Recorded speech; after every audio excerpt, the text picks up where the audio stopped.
Takže idem vám predstaviť nástroj Padlet, digitálny nástroj.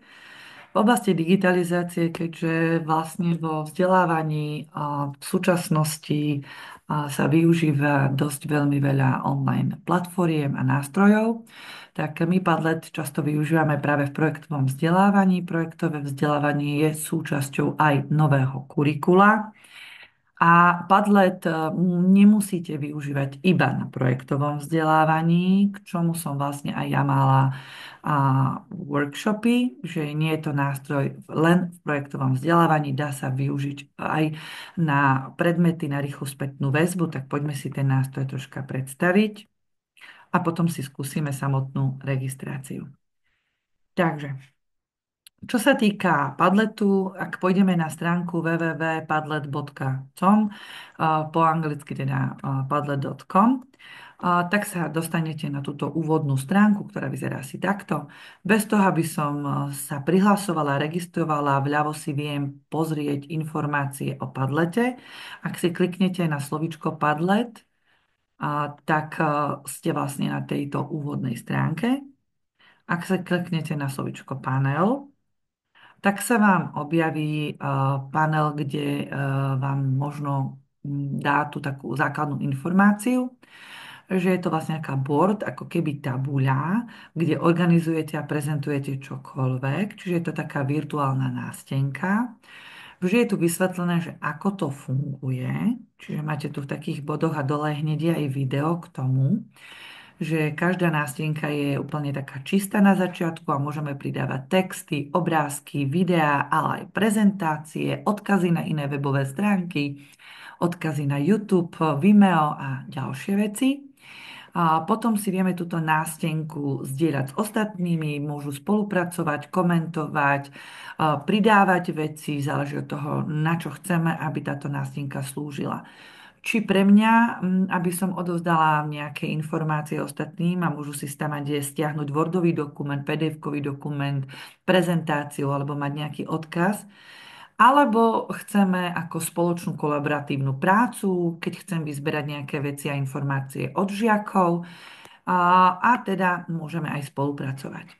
Tu nižšie sú popísané, aké sú výhody, čiže môžete si to prečítať. A jednej z takých predstav, lebo niektorí nevedia, na čo môže slúžiť Padlet, je práve to, že môžeme tam publikovať čokoľvek. To znamená, môžu to byť zbierka všelijakých receptov, môžu to byť fotoalbum, môže to byť zbierka PDF-kových dokumentov. A môže to byť aj takáto vizuálna nástenka na učivo, napríklad na mapu, kde bude zoskupovať rôzne príspevky a triediť ich podľa nejakých parametrov. Čiže môže to byť na mape, keď si zoberieme, že preberáme Európu a chceme nejaké základné informácie. A nemusím to byť ja, ktorý tam bude pridávať ako učiteľ. Ja len vytvorím nástenku s mapou. Ale zadám žiakov. Takže ideme za radom, ideme nejakú krajinu po krajine, napríklad preberáme krajinu Holandsko, tak učím žiakom, že napríklad ty mi zistíš polohu, rozlohu, základné informácie týkajúce sa Holandska. Ty pridáš fotografiu vlajky a štátnych symbolov. Ty pridáš napríklad zaujímavosti, čo je hlavné mesto a žiaci môžu pridávať, dávať odkazy. Čiže žiaci prevezmú tú takú aktívnu časť vzdelávania sa a hľadajú a pracujú s informáciami. Môžete im to oklieštiť nejako časovo, dať im dátumov a tak ďalej. Ďalej to môže byť na hodine dejepisu ako časová os, taká zbierka, čo je tu vidno nižšie. Prípadne môžete prezentovať ich vlastné práce, čiže môžu tam dať svoju slohovú prácu, svoju rešerš na nejaký článok, čo čítali, nabadať ich k otázkam, aby im ostatní kládli. Môže to byť forma kritického myslenia, môže to byť ako pojmová mapa, a môže to byť napríklad aj reálny čas, to znamená, že spätná väzba rýchlo na niečo od žiakov, čo chcem. Jediná vec je zdieľať potom link a oni môžu pridávať veci, komentovať, hlasovať. A to všetko sa dá a samozrejme je tam aj to súkromie, že môžete buď zverejniť, alebo vytvoriť takú súkromnú nástenku. Čiže to všetko sa dá. Čiže kto používa od firiem aj už škôl na vzdelávanie. Keď si pozriete Sandbox, tiež vám vysvetlí, čo to ten Sandbox je a ako to funguje. Takže aj to sa dá. Je to vlastne po spustení Sandboxu sa zobrazí prázdny biely obdĺžnik, môžete na neho kresliť a písať. Viete si predstaviť bielu interaktívnu tabuľu, ale vlastne musia na to mať nejaké zariadenia, čiže buď tablety alebo vlastné mobilné zariadenia, dá sa aj s mobilom pripojiť. Viem, že je na to smernica v súčasnosti, ale toto je na využívanie vzdelávania a spätnej väzby. Všetko vždy s mierou. Ako ja vravím, aj tie digitálne nástroje s mierou. Je to na vás, na čo si vy vyberiete a na čo chcete využívať. Potom, čo sa týka predplatného, my pôjdeme na tú verziu zdarma, čiže vľavo stĺpec, kde je teda maximum 3 padlety, maximum 20 MB nahratých súborov, jeden používateľ, dvojminútové video nahrávky a 5-minútové zvukové nahrávky, tie sú zdarma. A potom sú spoplatnené tie vyššie verzie mesačne alebo ročne. Čiže aj to sa dá. Šablóny. Šablóny je výhoda v tom, že už je tu umelá inteligencia v súčasnosti a to umelecké štúdio umelej inteligencie vám vie vyrobiť prezentáciu, vyrobiť padlet na vami zvolenú tému. Môže to byť výstava aj napríklad výtvarných prác alebo projektov, kde môžeme prezentovať, komentovať. Môžu to byť ako narodeninová stena s blahoželaniami, môže to byť životopis, môže to byť dokonca aj, to sa dozviete, že môžete vytvoriť aj svoj plán vyučovacej hodiny. Môžete to využiť aj ako zberk atestácií, atestačné portfólio. Čokoľvek, čiže nie len vo vzdelávaní, ale aj pre osobnú potrebu. Stačí si len pozrieť nižšie. No a posledná kolónka je vzdelávanie, čiže vytvárať obsah práve pre kolaboratívnu prácu so svojimi žiakmi. A to, keď pôjdete nižšie, tak nájdete, ako to vlastne funguje. Jednak je tu prezentácia, ktorá sa vám spúšťa, alebo môžete takto vlastne kliknutím si pozrieť. Môže to byť, tu je vždy ukážka, môže to byť zberanie úloh, môže to byť nejaká aktivita, môžete priamo na vyučovacej hodine im zadať niečo v tíme, oni hľadajú a pridávajú tie informácie a potom si ich spolu prejdete, prezdieľate. Tých využitia Padlet je neskutočné veľké množstvo a ja vám nedokážem všetko tu poňať, preto je tu vlastne možnosť, že si to prejdete aj sami a pozriete, čo všetko sa dá a čo z toho viem ja využiť momentálne v tejto chvíli. My teraz pôjdeme od základov, čiže dôležité je zaregistrovať sa, pravorúžové tlačítko, zaregistrovať sa cez Google, Office, Apple alebo cez mailovú adresu. Ak zadáte mailovú adresu, vyplníte základné údaje ako pri každom online nástroji, ktorý sa používa. Je dôležité to potom potvrdiť v maili.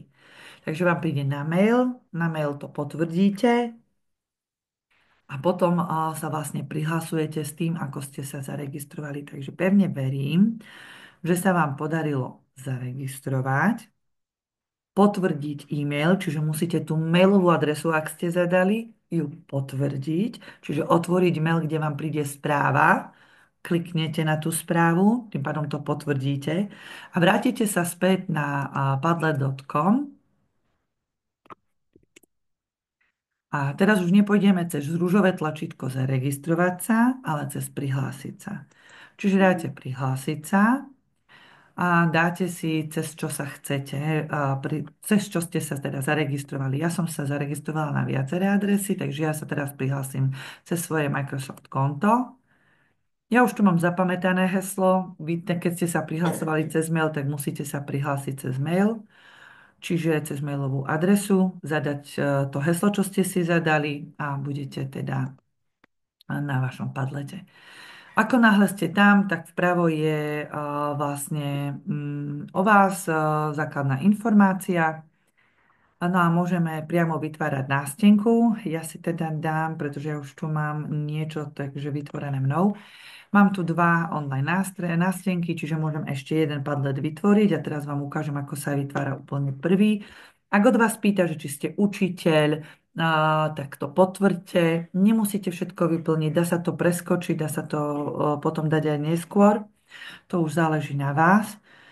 Dôležitá základná orientácia vľavo hore je domov, takže sa takto vracete späť na úplný začiatok Padletu. Galéria je ukážka, čo to vlastne sú a čo môžete využiť. Je to diskusné fórum nejaké k videu, čiže ak im dám nejaké video a chcem, aby komunikovali, či je to využitie občianskej výchovy, dejepisu alebo čokoľvek, kde potrebujete. Alebo chcete nejaké študentské portfólio, kde si bude ukladať svoje veci v digitálnom priestore, odfotí svoju prácu, písomnú a písomku a tak ďalej. Čiže budete tam mať ako keby svoje vlastné portfólio. Aj to môžete využiť. Môže to byť tabuľa na brainstorming, diskusné fórum. Ako som spomínala, tu sú už šablóny, takže môžete. Môžete aj učenie. Učenie sú krátke videá k tomu, ako začať, ako si prispôsobiť Padlet. Sú síce v anglickom jazyku, ale cez to video sa dá stopnúť, pozrieť si to, aha, tak skúsim toto. A vidíte, celé to prostredie tu mám v slovenskom jazyku, takže by to nemal byť pre vás problém.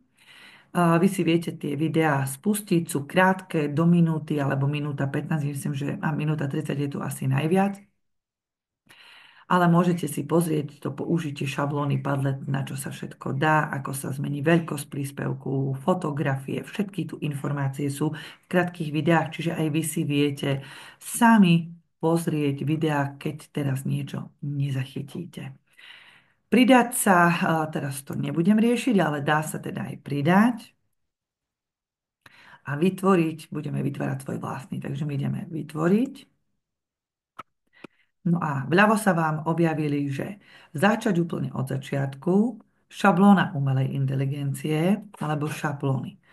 Začať úplne od začiatku znamená, že začínam ja si sama svoje vlastné veci tvoriť. Šablóna umelej inteligencie, to sú tu už predvytvorené veci, ktoré viem využiť a pretvoriť si ich podľa seba, ako ja ich potrebujem. A posledné sú šablóny. A šablóny sú, že máte tu napísané, že vždy, keď s myškou prídete, tak vám to vysvetlí. Hej. Čiže ak chcete, môžete. Ja teraz idem úplne na prázdnu nástenku. Ako vidíte, tu je ten sandbox. To je ako virtuálna biela tabuľa, kde môžete kresliť, tvoriť a hrať sa v reálnom čase s ostatnými. Čiže keď to zdieľate v triede, môžete všetci písať, že nejde žiak k tabuli, ale píše odpoveď na tento sandbox. Prázdna nástenka, takže ideme sem, kliknem. Teraz sa vytvára prázdne pole, ono vám už niečo predpripraví, ale my si to ideme pretvoriť podľa svojho. Opäť musíte mať premyslené, na čo ten Padlet chcete používať. Čiže ak učím predmet, napríklad biológiu a chcem fotosyntézu rastlín, tak dáme, že fotosyntéza rastlín.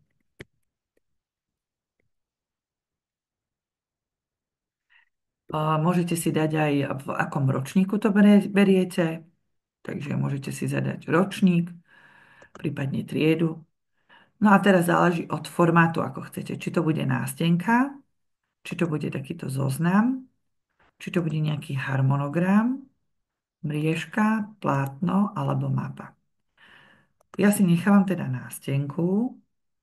Takisto sa od vás pýta, či chcete, aby to bolo nejaké zoskupenie, alebo iba ako nástenka, že ktorý príspevok, kedy príde, tak sa na to pripne. Ak chcem nejaké zoskupenie, že chcem zadať nejaké úlohy nejak chronologicky, tak môžem teda zapnúť stĺpec. Vidíte, čo to robí vľavo? Dobre. Teraz len zatvorím krížik, to je taká základná časť, čo je. Túto sekciu si viem dvakrát kliknutím vymazať a nazvať ju. Čiže znamená, že ja neviem, že prezentácia fotosyntézy. Môžeme pridať ďalšia časť, to bude, že online activity. k danej téme.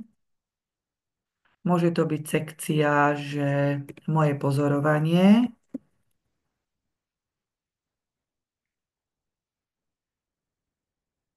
No a čo to znamená, čo som teraz vlastne vytvorila? Tak ak ja mám prezentáciu fotosyntézy, tak viem nahrať žiakom do tohto stĺpca.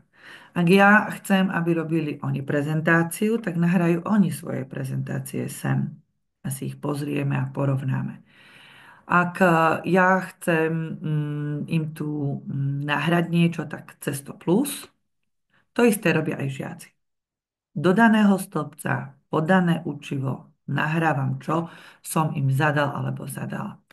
A môžeme dať názov, že to bude napríklad nejaká Janka a ide nahrať svoju vlastnú prezentáciu, ktorú má stiahnutú. Takže veľmi jednoduchá orientácia, ak si rozkliknem toto plus 13, tak tu mám vlastne možnosti, čo môžem dať. Môžem sem nahrať iný Padlet, môžem sem nahrať akýkoľvek dokument zo svojho počítača. Prezentácia, PowerPointová, môže to byť PDF-kový dokument, Wordový dokument, čiže nahrať obrázok, čokoľvek, čo v počítači máte, čo chcete im nahrať k učivu alebo základné učivo o fotosyntéze. Ja nie som biológ, ja len si teraz vymýšľam. A môže to byť odkaz na nejakú webovú stránku, kde sa dozvedia o fotosyntéze. Môžem priamo odfotiť a pridať, ak som na mobilnom zariadení alebo tablete. Môžem nahrať teda video. Tu viete, že je to limitované. Nahrať zvuk, čiže im vysvetliť učivo. Inštrukcie napríklad. A nahrávanie obrazovky to ale musí byť stiahnutá na to aplikácia alebo kresliť. V zelenom políčku sa dosť využíva aj umelá inteligencia. Napríklad neviem kresliť, takže ak neviem kresliť, cez umelú inteligenciu viem zadať, niektorí ste si tak skúšali vytvoriť avatarov a ja tu môžem dať, že vytvor obrázok fotosyntézy, skúsim, či to takto dá, rastlín. No uvidím, čo to urobí, takže skúsim teda odoslať umelej inteligencii. Ak by som tam dala presný popis, presný prompt, čo chcem, čo má vytvoriť, tak vlastne teda vytvorí teda obrázok. Ono mi tu dalo vlastne tie rastliny, a nie je tu presne taký nejaký popis, je to len obrázok. Čiže čo sa týka tohto, neviem kresliť, to sú tie obrázky. Dobre? Môžeme ale vyhľadávať aj priamo na internete obrázky alebo informácie na webe. Čiže vyhľadávanie na webe a tu nadáme, že fotosyntéza.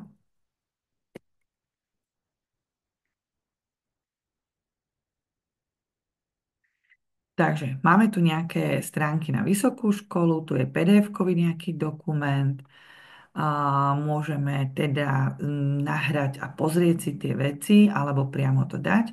Čiže keď si chcem PDF-kový dokument, takže dám PDF-kový dokument. Čo robí je priamo, že z tejto stránky mi nahráva tento PDF-kový dokument, ktorý viem teda použiť pre žiakov. Samozrejme, ja som si ho teraz nepozrela, čiže je dôležité, aspoň ja to tak robím, že najprv si vždy stiahnem do svojho počítača, až potom to dávam. Ale dajme tomu, že to bude dobré, tak uvidím a dám to vlastne, že zverejniť. V tomto prípade je už na mojom padlete PDF-kový dokument. Keď si na ňo kliknem, tak vtedy si tento PDF-kový dokument sa načíta, vieme si ho dokonca aj vytlačiť, čiže ak to sú nejaké poznámky, môžem, a vieme si to aj pozrieť. Tak je to v angličtine daný obrázok, sú to také obrázky, fotosyntéza a načo, história fotosyntézy, takže pekne krásne mi ukáže tú prezentáciu, ktorú vytvoril autor, ktorého vlastne má voľne dostupné na internete a viem to využiť aj ja, napríklad na také základné učivo, ktoré našla napríklad Janka a chcela to pridať sem, aby teda poznali. Dobre? Ak chcem nejaké online aktivitky, to znamená, že chcem zdieľať napríklad live worksheets na tému fotosyntézy alebo WordWall, ja si teraz otvorím ďalšiu stránku, napíšem, že Skúsim, že či to bude Wordwall fotosyntéza. Dnes na Wordwall vlastne vy môžete vyhľadať zdarma všelijaké online aktivity, ktoré sú práve k fotosyntéze, nejaké online aktivitka. Takže dajme tomu, že tu nám máme fotosyntézu, priradiť správne, čo produkuje kto. Takže stačí len tento link zdieľať, čiže si ho skopírujeme, CTRL-C, a ja si ho viem do svojho Padletu cez to plus pod online activity nahrať cez takýto odkaz. Čiže odkaz dám CTRL-V a dám Enter. Ono mi ho načíta a ja do slovíčka pre predmet dám Wordwall pridať alebo spoj a dám zverejniť. Tým pádom mám zverejnený online aktivitu. Ja môžem takto nájsť, na čo sa týka na fotosyntézu, keď sa vrátim krok späť, tak je tu viac aktivít. Ja si môžem nájsť, čo mne vyhovuje podľa toho, aká je vekovo daná skupina, či chcem, aby doplnili do nejakých informácií. Takže môžeme využiť aj takúto formu, ktorú majú žiaci radi. Môže to byť aj takáto interaktívna osemsmerovka, čokoľvek, čo viete aj z takejto fotosyntézy napríklad využiť, použiť. Je tu aj takýto anagram o fotosyntéze, čiže môžete čokoľvek. Stačí zase len kliknúť, skopírovať link, vložiť. Ak ja nechcem cez Wordwall, môžeme dať fotosyntézu aj cez aplikáciu Live Worksheet. Live Worksheets, som to nedala pomočku, medzeru. Live Worksheets je tiež aplikácia, kde si vieme nájsť teda o fotosyntéze online nejaký pracovný list. Skúsim pozrieť, či sú teda zvýraznené, to je v češtine. Takže dáme, že súhlasiť. Fotosyntéza a dýchanie. Tak keď sa pozrieme nižšie, tak je tu práve v českom jazyku. Tým, že je to zdarma, tu dosť vyskakuje veľa, veľa by som povedala, reklam. Ale takisto, keď sa zaregistrujete cez Live Worksheet, tak si viete aj vy zdieľať cez rôzne vytvorené ako Google Classroom alebo tak, ale dá sa to aj stiahnuť v PDF. Čiže ako náhle ste zaregistrovaní, neviem, či mi to, stiahlo mi to, ale ja som zaregistrovaná, takže ja si to viem teraz iba uložiť do svojho počítača, do niekde stiahnutých dokumentov. A ja si tento viem dokument potom sem aj pridať.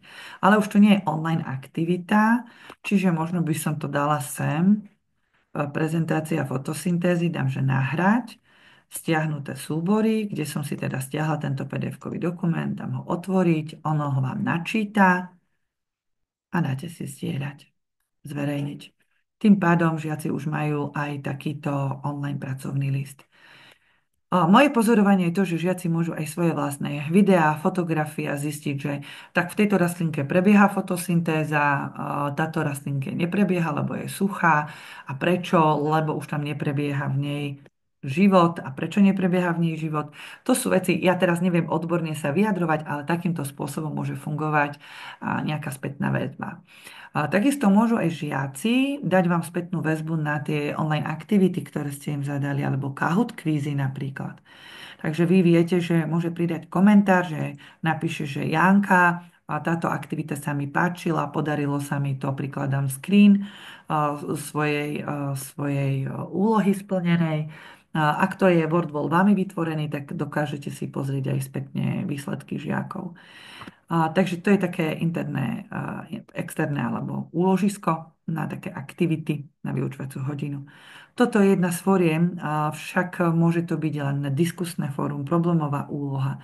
A ako som spomínala, okrem Padletu viete si prerobiť aj pozadie. Poďme sa pozrieť na to, ak ja nechcem takéto pozadie. Čiže vpravo sú takéto kolónky a keď pôjdem na ozubené koliesko, vždy keď s myškou na to prídete, vám dá aj popis, čo to je ozubené koliesko, tak ja tu môžem meniť Nadpis nechávam, ale môžem dať opis. Ja neviem, učivo 5. ročníka, alebo neviem, ktorom sa to berie. Úlohou žiakov je zaujímavými aktivitami, ja neviem, zopakovať, upevniť učivo alebo nájsť dôležité informácie. Opäť záleží od toho, na čo ste vytvorili tento Padlet. Môžete si dať aj ikonku. Ikonka je taký obrázok. Keď si všimnete, klikám na tie obrázky, tak sa vľavo hore, ako je môj Padlet vytvorený, mení. Môžem si tu dať, že rastliny, či mi nájde nejaký obrázok. Dokonca nenašlo sa. Tak môžeme dať, že kvety. Skúsim dať, že kvety. Môžete dokonca aj svoj vlastný obrázok nahrať, takže aj to je možné. Dobre, tak skúsim v angličtine. Neviem, či to nebude práve tak. A tak áno, tu treba tú angličtinu. Takže máme tu, že flower, čiže nejaký kvet, ktorý asi viem dať ako obrázok na fotosyntézu. Ale môžem aj vlastné, čiže môžete si aj vy sami nahrať nejaký obrázok a uložiť. Uložíme, to znamená, že zostáva to na mojom padlete. Čo sa týka tapety alebo pozadia, to tiež si viem meniť. Napríklad kliknutím, čo sa mi páči. To si tam nechám. Pozadie, čiže to je už na vás, ako si vy vyberiete. Dá sa teda prechádzať aj takouto formou. Napríklad, aj že si nechám, čiže uložiť a nezabudnúť uložiť. A môžeme meniť farebnú schému, písmo, veľkosť príspevku. Formát si tiež môžete zmeniť. Momentálne to mám ako nástenku, ak si kliknem na plátno, tak sa mi to urobí takto. Ak chcem harmonogram, tak takto to vyzerá. Čiže to sa dá zmeniť aj neskôr, aj keď máte vytvorené, už podľa toho, ako vám vyhovuje, ako to chcete mať vy. Dobre? Ak ja chcem teda si nechať tú nástenku, ako som mala pôvodne, tak si to nechávam takto. Zoskupiť príspevky podľa sekcií. Ak toto nedám, tak sa vlastne každý príspevok osobitne dá. Ak to vrátim, naspäť sa vám vráti. Čiže nemáte tu čo pokaziť, len klikajte a vyberajte podľa vámi zvolený Padlet, aby čo najlepšie bol pre vás vyhovujúci a pre vašich žiakov. A tu už len dávate, povoľujete, či má byť posledný príspevok, nový, alebo bude vždy ako prvý. To už je na vás. Komentáre. Komentáre je, že môžu aj žiaci nahrávať niečo, písať odkazy, kresliť čokoľvek. Čiže keď nedám povoliť, tým pádom mi to zmizne a nemôžu komentovať ani pridávať veci. Záleží od toho, na čo Padlet chcete využiť. Nemusíte použiť všetky, môžete teda zakázať používať umelú inteligenciu, môžete zakázať nahrávanie obrazovky, môžu že iba pridávať zvuk, prípadne zákaz nahrávania videa. Čiže to, čo vy si zvolíte, len tu na týmto tlačítkom ťuknutím vypínate. Krok späť. Reakcia je, že môžu oni hlasovať tak, ako je rovesnícke, aj sebahodnotenie, tak aj tu môžu. Žiadne, páči sa mi to hlasovať, udeliť hviezdička alebo prideliť nejaké skóre na číselnej. Takže je to na vás od 1 po 5. Podľa príspevkov, čiže tu nám máte vlastne možnosť tiež ešte dať. Podľa príspevkov stačí to len rozklikať, pozrieť sa, čo chceme, ako chceme. A moderovanie je vlastne to, že keď tam niekto pridá, že je to kolaboratívne, tak ak dám, že žiadne, tak môže hoci kto hoci čo pridať. Či už komentár, obrázok, čokoľvek. Ak ja dám automatické s využitím umelej inteligencie safety, tak v tomto prípade vlastne umelá inteligencia vyhodnotí, či je to vhodný alebo nevhodný príspevok. A ono tam bude, ale napríklad ho neschváli automaticky umelá inteligencia, ale počká na vás a vy to schválite, keď uznáte za vhodné. Ak to umelá inteligencia vyhlási, že je to podozrivé, že nie, tak to tam jednoducho nedá. A manuálne je to, že každý jeden príspevok budete schváľovať vy a tu upozorňujem, bude vám možno chodiť notifikácia a za každým budete potom musieť schvaľovať príspevky, takže to veľmi ja neodporúčam, iba ak máte to priamo v triede a chcete, aby priamo v triede počas vyučovania to žiaci nahrávali, tak v tomto prípade dajme tomu, že máte na to vytýčený čas. Ak je na to dlhšie obdobie, tak ja využívam to automaticky.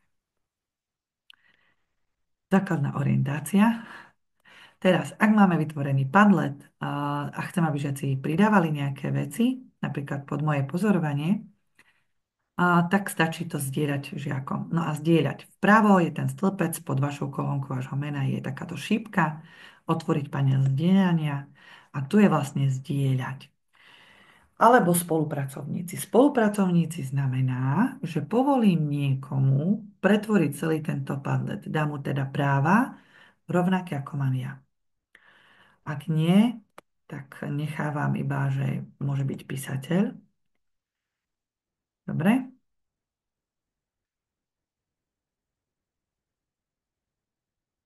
Môžu pridávať nové príspevky, ak chceme, aby žiaci prispievali. Takže, ak chcem zdieľať, tak tu je zdieľať buď ako prezentáciu tohto Padletu, získať QR kód, to znamená, že keď kliknem, tak sa mi stiahne QR kód, ktorý tu mám, čiže keď pôjdete nižšie, tu je tá posuvná lišta, tak tu na nižšie je stiahnuť obrázok. Čiže stiahnem to ako obrázok. V tomto prípade sa mi stiahol do môjho počítača QR kód, ktorý ja viem žiakom odoslať ako obrázok. Ale môžem to iba veľmi jednoducho zdieľať, že skopírovať odkaz na nejakú inú nástenku alebo do nejakej schránky. Prípadne si sami skopírujete, čiže vyznačíte CTRL-C a odošlete to napríklad cez EduPage žiakom tento link. V tomto prípade sa im tento link objaví, oni ho otvoria a môžu vlastne pridávať podľa vami zvolených týchto stĺpčekov, podľa zadania, že ste im vysvetlili, že tak, milí žiaci, do daného stĺpca pod to plus mi pridáte svoje prezentácie, tu máte online aktivity, môžete ich využiť, napíšte mi spätnú väzbu, alebo môžete moje pozorovanie fotosyntézy, čiže pridať nejaké video, obrázky alebo čokoľvek, čo teda žiakom zadáte. Teraz, ak sa vrátim späť na Padlet vľavo hore, tak sa mi vrátim vlastne na svoje Padlet, na domov, tlačítko domov a vytvorené mnou na ľavej strane už tu sú teda 3 Padlety, ktoré mám vytvorené a ktoré si viem kedykoľvek upraviť, kedykoľvek sa k ním vrátiť. Takže asi takto to vyzerá. Ak to teda mám a nechcem dnes na tom ďalej pokračovať, tak sa iba odhlásim, čiže vpravo hore, ako je vaše meno, je tlačítko odhlásiť sa, odhlásite sa. No a keď si pamätáte, ja som skopírovala ten link, takže teraz vám ukážem CTRL-V a dám Enter, takto to dostanú žiaci. Čiže žiaci dostali odo mňa tento link a oni môžu pridávať nejaké info alebo nejaké obrázky, ktoré majú stiahnuté a chcete tam niečo pridať, tak ja som stiahla ten QR kód, to len teraz ako tak dám. Dám otvoriť, dajme tomu, že chcem pridať ako žiak, napíšem teda svoj predmet, že kto som, napíšem, čo dávam a dám odoslať. V tomto prípade mi dá vlastne moje anonymné meno, alebo dám tam teda svoje. Čiže takýmto spôsobom vlastne vám tu nahrá obrázky alebo čokoľvek daný žiak. Zatiaľ som to nechala ako povoliť. Čo nemôžem robiť, nemôžem zdieľať, teda nemôžem pretvárať tento Padlet. Čiže ako vidíte, tu mi chýba kolónka ozúbené koliesko. Čo môžem robiť je len, že si to môžem spustiť, prezentovať, napríklad cez to play. A tu sa mi vlastne spustí bod po bode, tu je fotosyntéza. Čiže tu je ten Padlet, ktorý sa mi spustí jednotlivé veci, prezentácia fotosyntézy. A môžem si tento PDF-kový dokument pozrieť. Vidíte, čo to asi robí, aby sme mali. Keď chceme automatickú veľkosť, tak si dáme automatickú veľkosť a vám odprezentuje celé. Čiže toto je jedna z možností, čo môže žiak urobiť. Na 3 bodky, ak si dá žiak, tak nemôže teda, aby som to takto dala, môže spustiť režim celej obrazovky, žiacka knižka, tak vlastne celková známka, spätná väzba, to keby sme dávali my ako učitelia. Avšak môžeme, keď chceme tento napríklad Wordwall, pracovný list PDF-kový si stiahnuť, tak ak si na ňo žiak klikne, tak si ho vie tu cez to tlačiareň vytlačiť. Čiže to je tá výhoda, že keď tam dáte Wordový PDF-kový dokument, ten žiak si to vie vytlačiť a vie si uložiť to učivo, čo tam je. Prípadne, ak je to prezentácia v PDF formáte, to isté. Dá sa vlastne stiahnuť, vytlačiť. Čiže tiež. Ak je tam link na niečo, tak v PDF-ku vlastne to funguje aj ako link alebo odkaz napríklad možno na týchto autorov. Dobre? Krížikom zatvorí. Keď je to online cvičenie, klikni na online cvičenie, ono vás hodí priamo na to online cvičenie a môže to online cvičenie vlastne spraviť takýmto spôsobom. Online cvičenie je výhoda v tom, že ak ja odošlem odpovede, tak ono mi vyhodnotí, čo je správne a to, čo nie je správne, vlastne vidíte, že nie. Hej? A môžem si znova tú hru zahrať napríklad. Krížikom zatvorím, čiže tam môžeme pridávať čokoľvek. Dobre, tak dúfam, že Padlet vás aspoň troška zaujal a vyskúšajte si ho. Z mojej strany všetko dnes.